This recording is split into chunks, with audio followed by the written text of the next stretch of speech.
بسم الله الرحمن الرحيم. تبارك الذي بيده الملك وهو على كل شيء قدير، الذي خلق الموت والحياة ليبلوكم أيكم أحسن عملا وهو العزيز الغفور، الذي خلق 7 سماوات طباقا ما ترى في خلق الرحمن من تفاوت، فارجع البصر هل ترى من فطور، ثم ارجع البصر كرتين ينقلب إليك البصر خاسئا وهو حسير، ولقد زينا السماء الدنيا بمصابيح وجعلناها رجوما للشياطين وأعتدنا لهم عذاب السعير، وللذين كفروا بربهم عذاب جهنم وبئس المصير، إذا ألقوا فيها سمعوا لها شهيقا وهي تفور تكاد تميز من الغيظ كلما ألقي فيها فوج سألهم خزنتها ألم يأتكم نذير، قالوا بلى قد جاءنا نذير فكذبنا وقلنا ما نزل الله من شيء إن أنتم إلا في ضلال كبير، وقالوا لو كنا نسمع أو نعقل ما كنا في أصحاب السعير، فاعترفوا بذنبهم فسحقا لأصحاب السعير،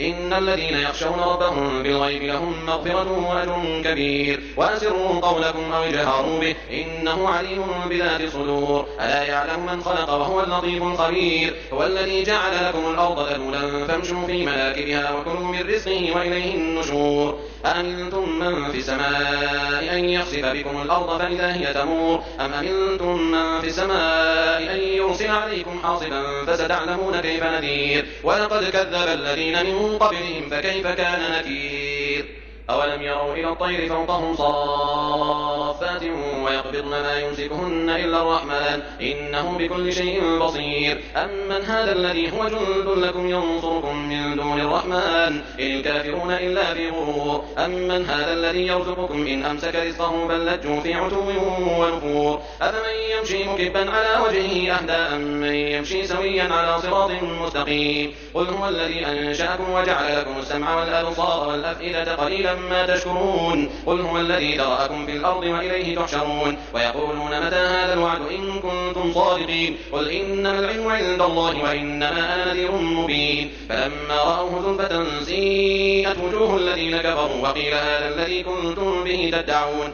قل أرأيتم إن أهلكني الله ومن معي أو رحمنا فمن يجير الكافرين من عذاب أليم، قل هو الرحمن آمنا به وعليه توكلنا فستعلمون من هو في ضلال مبين، قل أرأيتم إن أصبح ماؤكم غورا فمن يأتيكم بماء معين.